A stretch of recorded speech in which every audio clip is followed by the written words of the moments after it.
ओम श्री वेद पुरुषाय नमः। नमस्कार। क्लास नंबर 923 श्रीमद् भगवत गीता जी शंकराचार्य जी के भाष्य के अनुसार आरंभ किया जाता है। ओम श्री सीता रामचंद्राभ्याम नमः। नमो गुरुभ्यः। ओम अथ काल देवता श्री विक्रमी संवत् 2083 आषाढ़ शुक्ल पक्षः चतुर्थी शनिवारः पूर्वा फाल्गुनी नक्षत्रम उत्तरायणम वर्षा ऋतुः। ओम तत्सत् श्री शंकराचार्याय गुरवे नमः।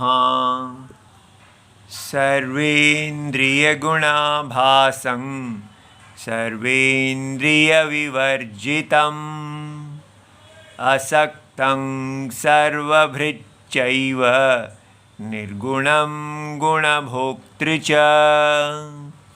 अध्याय नंबर 13 और श्लोक नंबर 14।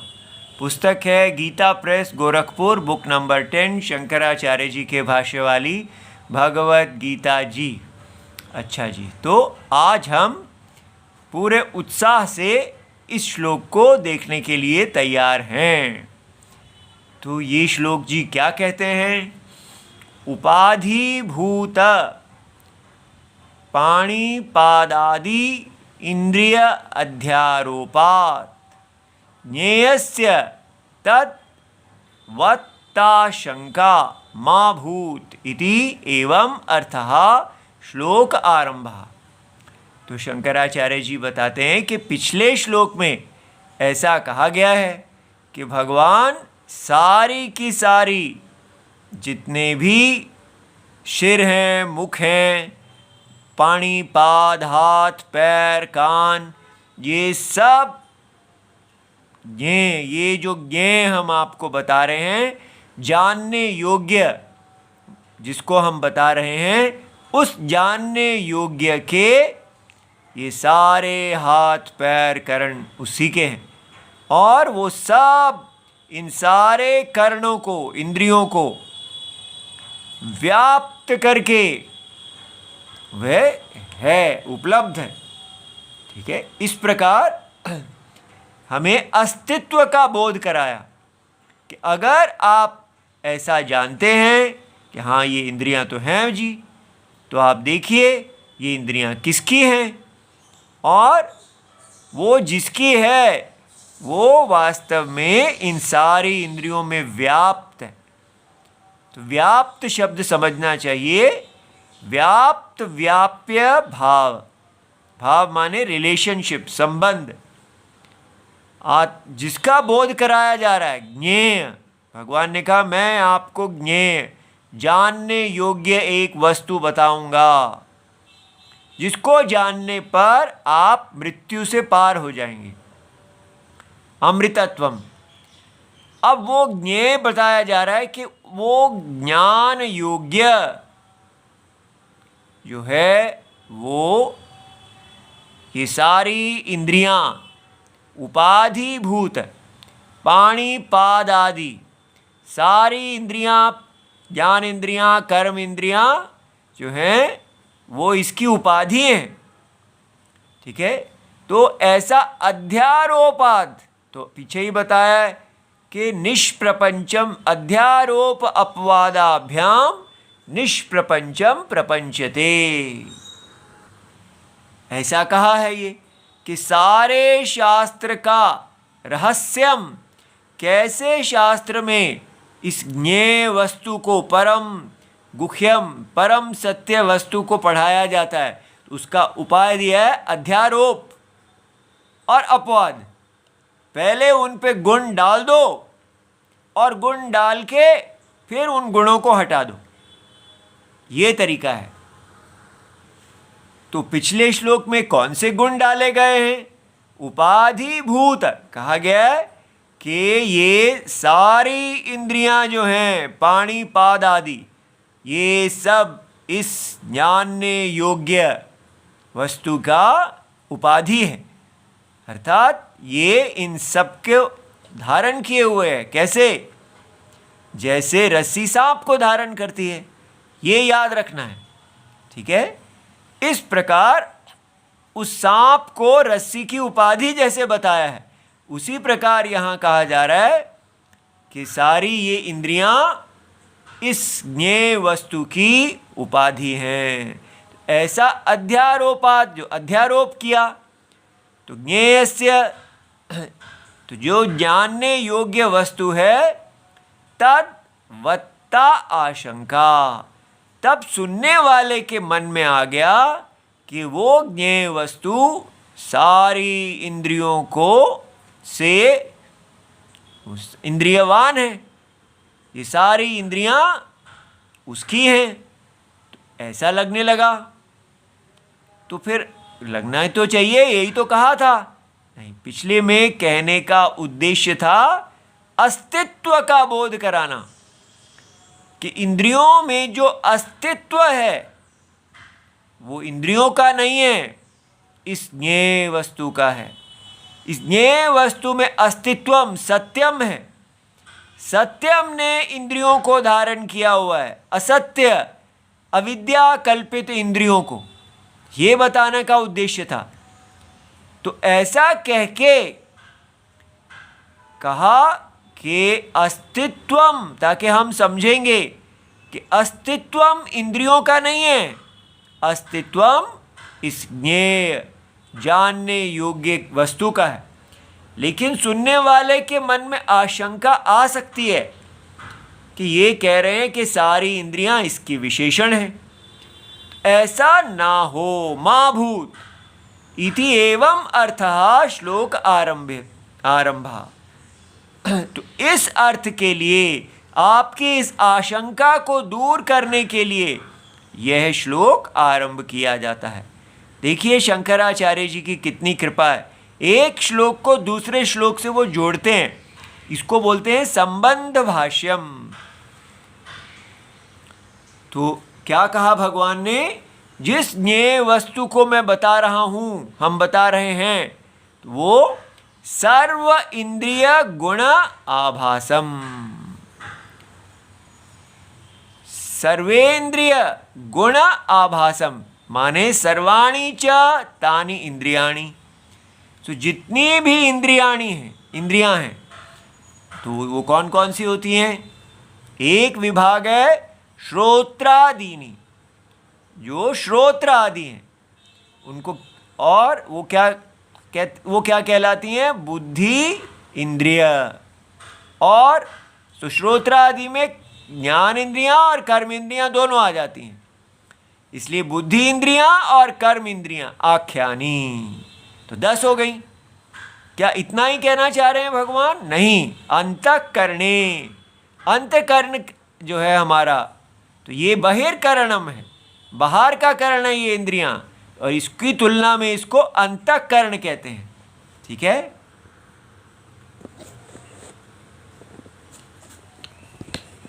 अंतःकरणे च बुद्धि मनसी, तो इंद्रियों को व्याप्त मन है, मन को व्याप्त बुद्धि है, तो ये भी ज्ञेय उपाधित्वस्य, तो ये भी उतनी ही तुल्यत्वात्, जैसे इंद्रियां इस ज्ञेय वस्तु का उपाधि हैं, उसी प्रकार ये बुद्धि और मन भी इस ज्ञेय वस्तु की उपाधि हुई।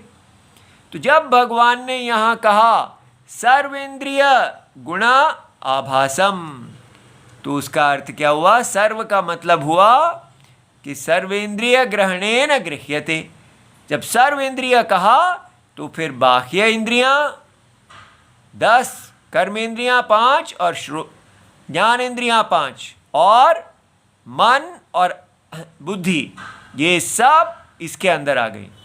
और दूसरा तरीका है समझने का, अपिच अंतःकरण उपाधि द्वारेण, जब बाह्य इंद्रियां जो हैं, ज्ञान और कर्म की इंद्रियां, उनको अंतःकरण की उपाधि चाहिए, पीछे अंतःकरण होगा तभी तो वो काम करेंगी। एव श्रोत्रादि नाम अपि उपाधित्वम, इसलिए वो श्रोत्रादि जो हैं वो ज्ञेय, जानने योग्य, जिसका प्रतिपादन किया जा रहा है, जो बताया जा रहा है, परम सत्यम, उसकी ये उपाधि कही गई है।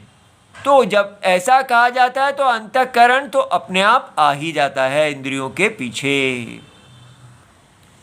अतः अंतःकरण बहिष्करण, अब देखो हमें नया शब्द मिला।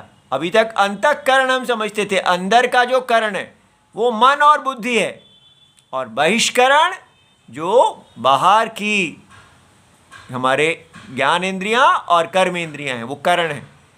उपाधि भूतई, तो ये सारा जो है ये उपाधि है। तो ये सब उपाधि भूत हैं, अर्थात इनका स्वभाव क्या है? ज्ञेय की उपाधि होना। ठीक है, जानने, बस केवल जानने योग्य ज्ञेय शब्द प्रयोग किया जा रहा है, उसके लिए कोई शब्द नहीं प्रयोग किया जा रहा। तो वो जो ज्ञेय आपको बताना है उसकी ये उपाधि है। तो सर्वेंद्रिय गुणैः, तो भगवान ने कहा सर्वेंद्रिय गुणैर्गुणभासम, ठीक है, सर्वेंद्रिय गुण आभासम ऐसा कहा। तो यहाँ तक पूरा हो गया कि सारी इंद्रियों के गुणों के द्वारा क्या इंद्रिय गुण क्या हैं?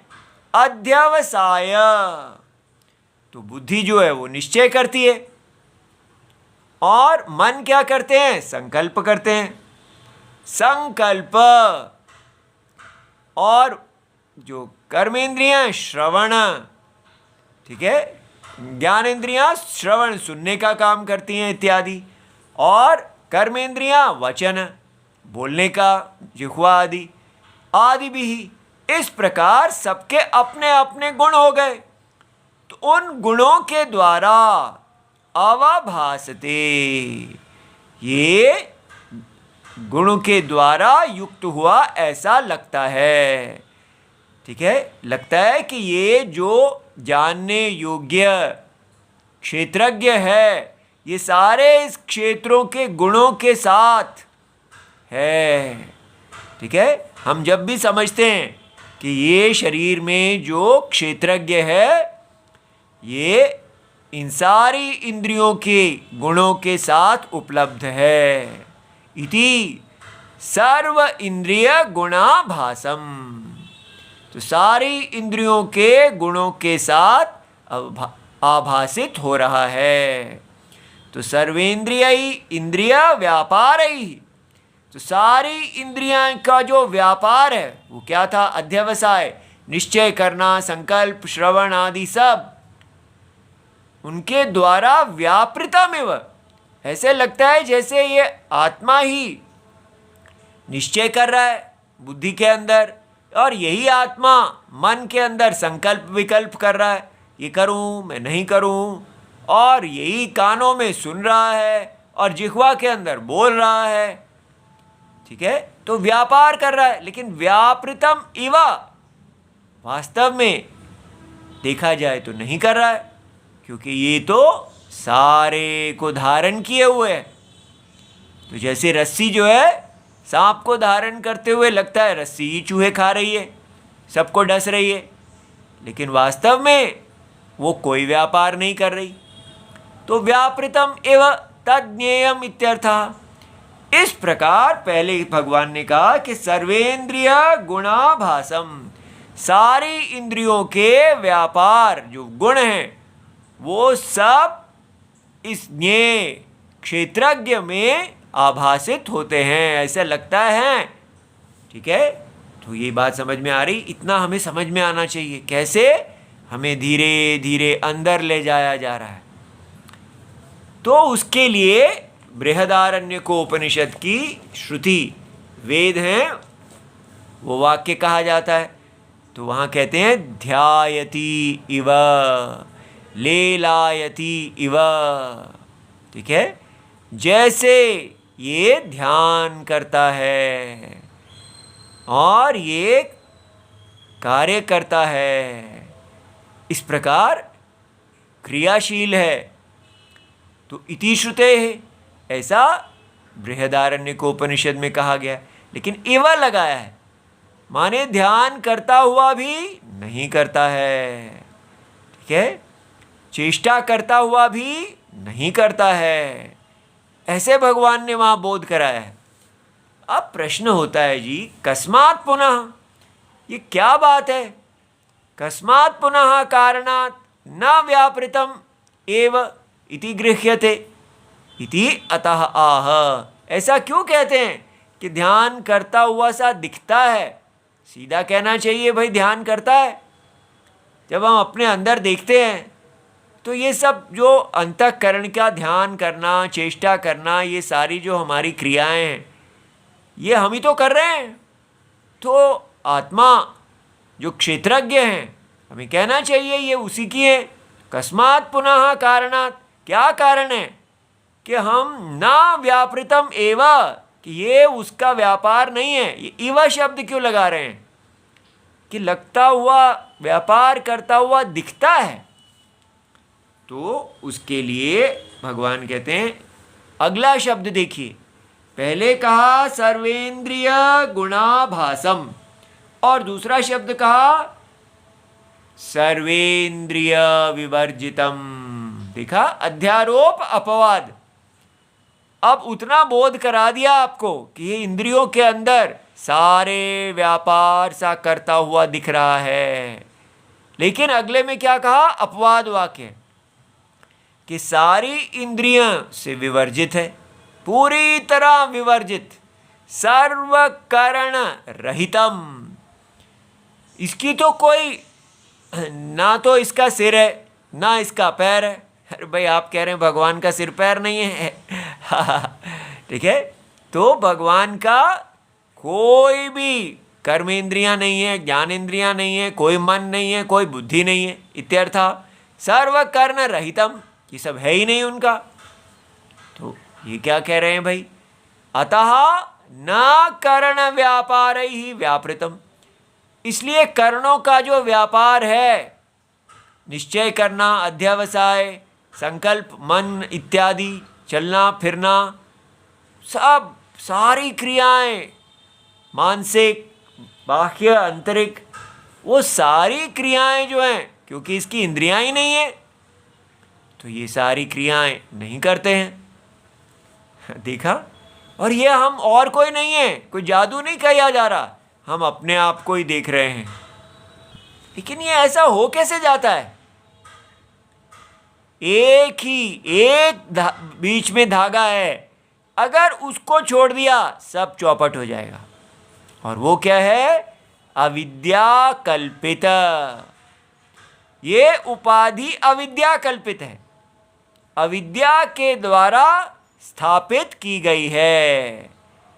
बस इसलिए इस अविद्या कल्पित उपाधि अर्थात इंद्रियां, मन, बुद्धि, इस सारे को धारण करने वाला, इसके पीछे जो सत्यम है, वो अविद्या काल में लगेगा कि ये सारे व्यापार उसी के हैं, किंतु वास्तव में वो उनसे पूरी तरह मुक्त है।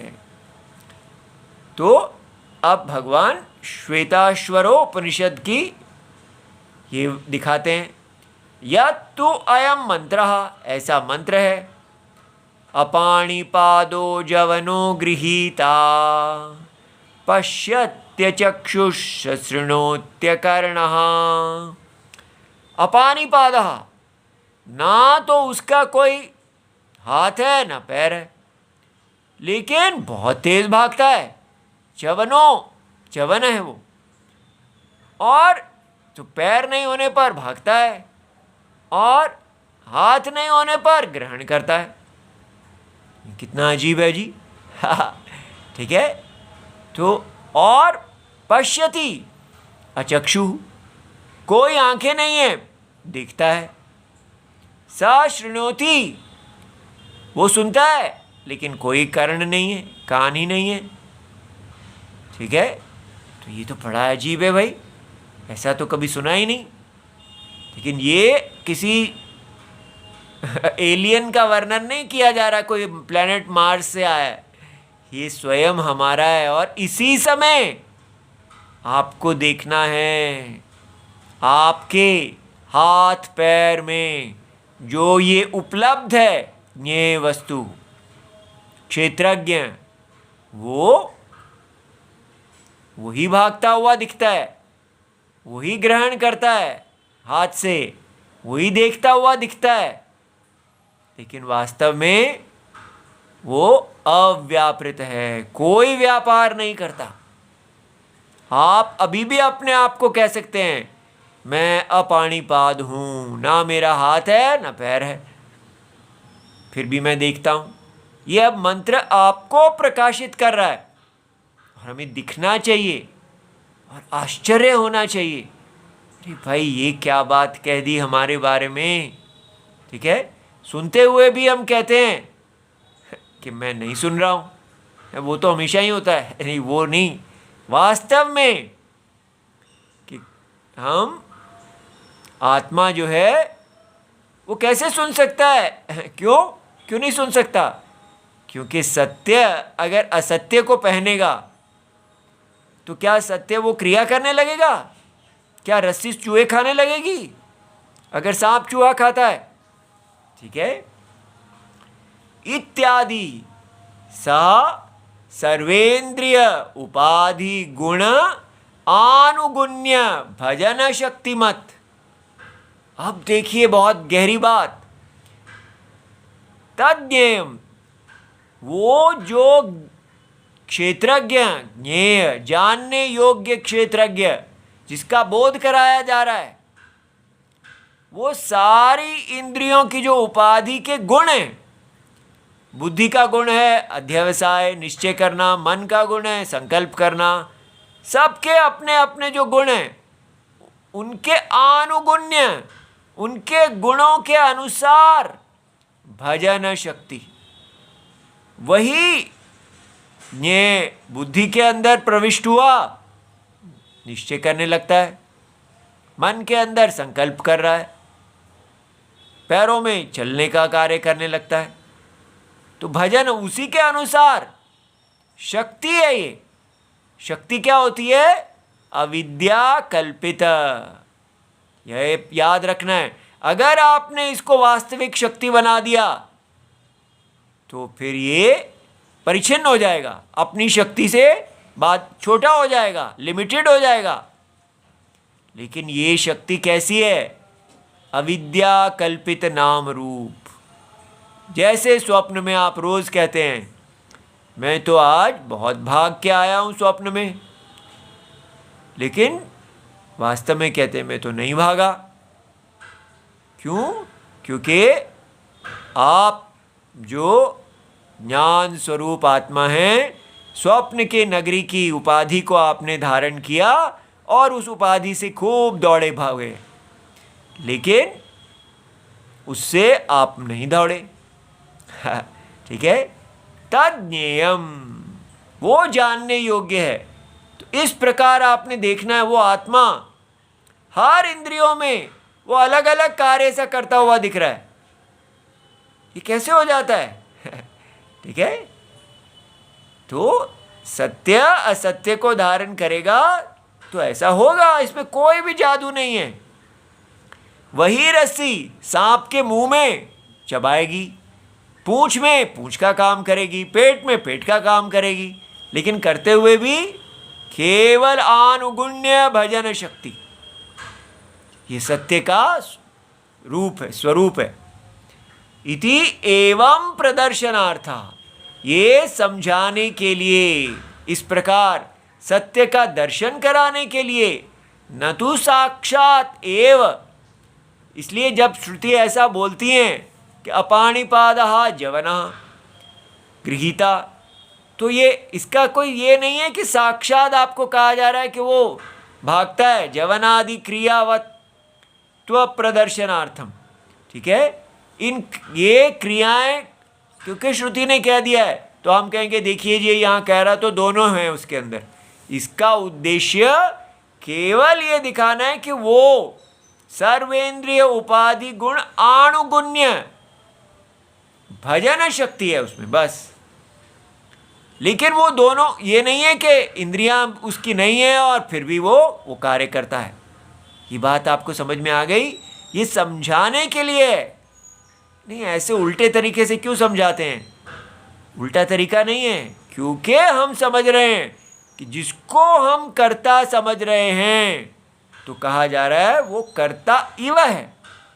अविद्या दशा में कर्ता लगता है, तो जो लग रहा है उसी को पकड़ लो, वो कर्ता है नहीं लेकिन करता हुआ दिख रहा है। तो इसका मतलब आपको दिख रहा है ना, जो आपको हर इंद्रियों में अलग अलग क्रिया करता हुआ दिख रहा है लेकिन वास्तव में अक्रिया है, वही ज्ञेय है। तो फिर ये सारी इंद्रियां क्या कर रही हैं? ये तो है ही नहीं, इनका कोई अस्तित्व ही नहीं है, क्योंकि ये अविद्या कल्पित हैं। ठीक है, तभी तो अगर ये होती तो क्रिया भी वो कर रहा होता। ठीक है, सांप कितने भी चूहे खा ले, वो कोई चूहा नहीं खा रहा, कोई सांप ही नहीं है, तो फिर चूहे की क्या बात है। ठीक है, अच्छा जी, अब देखिए श्रुति भी कैसे मजे लेती हैं, कैसे कैसे मंत्र बनाए हैं। अंधो मणिम अविंदत, तैत्रीय आरण्यक में ऐसा मंत्र दिया है। क्या? एक अंधा है और वो मणि को प्राप्त कर लेता है, उसको सामने मणि दिखती है। अरे भाई, अंधे को कैसे दिख सकती है? यही तो है, अंधा माने जिसकी चक्षु ही नहीं है। तो आत्मा जो हम हैं, हमारी कोई चक्षु नहीं है, फिर भी हमको सामने पड़ी मणि मिल जाती है कि नहीं? तो इसलिए ये हमारा ही वर्णन है, परम सत्य। हमारा माने जगत की आत्मा भगवान का, इस शरीर के अंदर वास करने वाले परम आत्मा अंधे हैं और फिर भी सारे मणियाँ उनको प्राप्त होती हैं। ठीक है, आंखों से देखते हैं। ऐसा भगवान का वर्णन जो है ये हमें पूरी तरह भगवान के अंदर प्रवेश करा देगा और हम आलिंगन करेंगे भगवान का।